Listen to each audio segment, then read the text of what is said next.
দোলার বাঙালিয়ান রান্নাঘরে আপনাদেরকে স্বাগতম।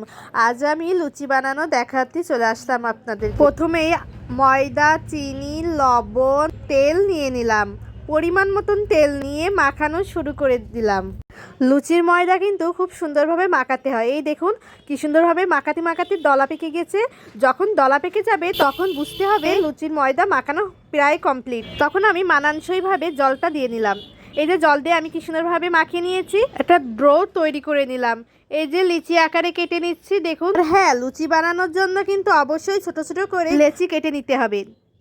এই যে এখন আমি সুন্দরভাবে গোল করে নিচ্ছি। আর দেখেছেন আমি কিন্তু একটু তেল ঢেলে নিয়েছি। তেল ঢেলে নিলে গোল করার দিক থেকে বেশি সুবিধা হয়। ওখান থেকে একটু একটু করে আমি তেল নিচ্ছি, সুন্দরভাবে গোল করে নিচ্ছি। দেখুন দেখুন কত সুন্দর হয়েছে গোলগুলো। হ্যাঁ, ছোট আকারে নেবেন, কিন্তু বেশি বড় হলে রুটি হয়ে যাবে আর ছোট হলে লুচি হবে। অবশ্যই কিন্তু লুচি করার জন্য তেল অবশ্যই দরকার হয়। এই যে আমি তেল দিয়ে সুন্দরভাবে লুচি করে নিচ্ছি। দেখছেন কত সুন্দর গোল গোল হচ্ছে। আপনারাও কিন্তু বাসায় করতে চাইলে এইভাবে করে দেখতে পারেন।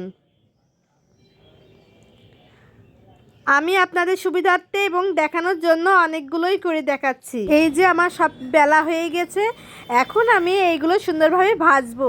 ভাজার পরে আমি লুচিটা তৈরি করে ফেলবো।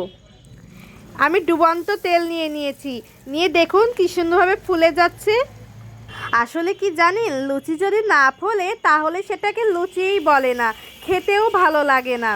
আপনাদের যদি আমার এই ভিডিওটি ভালো লেগে থাকে তাহলে কিন্তু অবশ্যই বলবেন কমেন্ট করে। লুচি কিন্তু আপনারা সকালবেলা ব্রেকফাস্ট এবং সন্ধ্যার নাস্তায় করে খেতে পারেন, খুবই ভালো লাগবে। এই যে লুচি তৈরি হয়ে গেছে আমার ফুলকো ফুলকো লুচি। লুচির সাথে বাঁধাকপির তরকারি না হলে চলেই না, তাই আমি বাঁধাকপির তরকারি নিয়ে নিয়েছি। আবার এদিকে দই নিয়েও খেয়ে দেখেছি, খুবই কিন্তু ভালো লাগে। আপনারা বাসায় অবশ্যই করে খেয়ে দেখবেন। আজকের মতন টাটা।